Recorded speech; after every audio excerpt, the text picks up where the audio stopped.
Il y a 2 faits importants dans le domaine spirituel. En premier lieu, tous nos péchés ont été traités par le sang.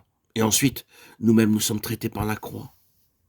Mais que se passe-t-il si, après avoir accepté ces faits, je subis des pertes? C'est un test crucial.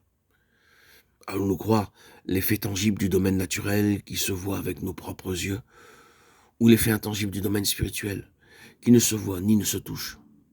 Or, la foi est l'assurance des choses qu'on espère, et la conviction de celles qu'on ne voit pas. Hébreux 11:1.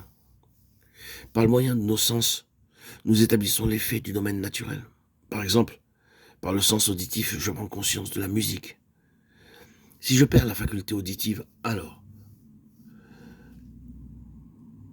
je perds le plaisir de la musique. Cependant, de manière fondamentale, la réalité musicale ne peut pas être affectée par ma capacité ou mon incapacité à entendre la musique. Un aveugle ne peut pas distinguer les couleurs. Pour lui, c'est comme si les couleurs n'existaient pas.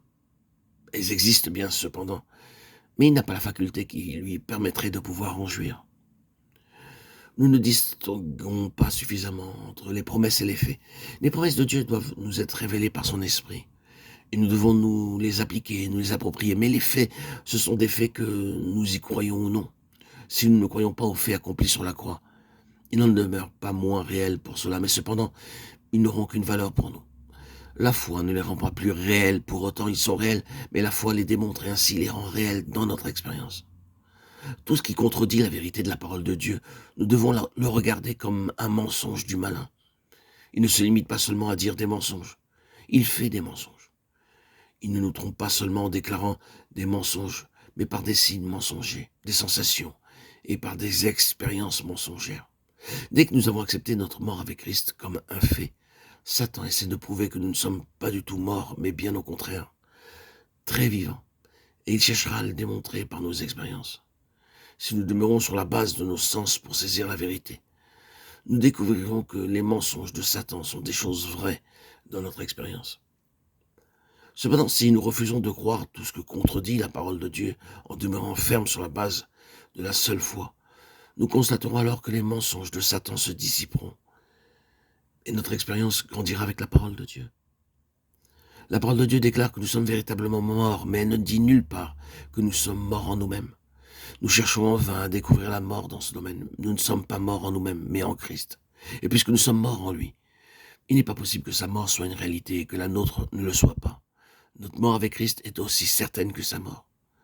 Nous avons été crucifiés avec lui parce que nous étions en lui. Nous connaissons bien ces paroles, demeurez en moi et moi en vous.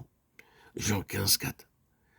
Il ne nous est pas demandé d'entrer en Christ, mais simplement de demeurer en lui, car nous y sommes.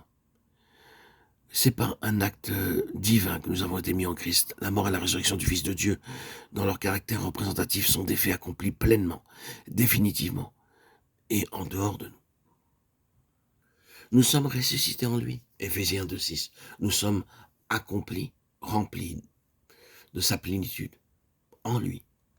Colossiens 2:10. Et nous sommes bénis de toutes sortes de bénédictions en lui. Éphésiens 1:3. Toute l'œuvre nous concernant est accomplie. Non en nous, mais en Christ. Dieu a tout réalisé en son Fils. Si vous demeurez sur la base de ce que Christ est, vous découvrirez alors que tout ce qui est vrai de lui le sera aussi en vous. Mais si vous demeurez sur la base de ce que vous êtes en vous-même, vous constaterez que tout ce qui vient de la vieille nature regagnera du terrain en vous.